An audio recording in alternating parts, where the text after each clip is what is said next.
Dalawang namatay at dalawang nawawala matapos lumubog ang isang bangka sa Aurora. Binaha rin ang Cavite. Narito po ang report.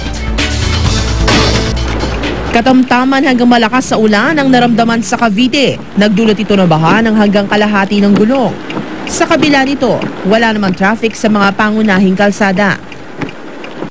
Sa Calayan Island, kitang-kita sa mga larawan ang pagtangay ng hangin sa mga sanga ng puno.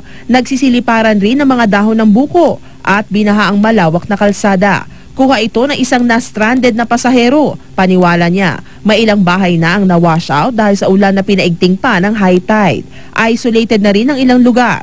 Problema na roon ang komunikasyon, kuryente, lalo na ang pagkain.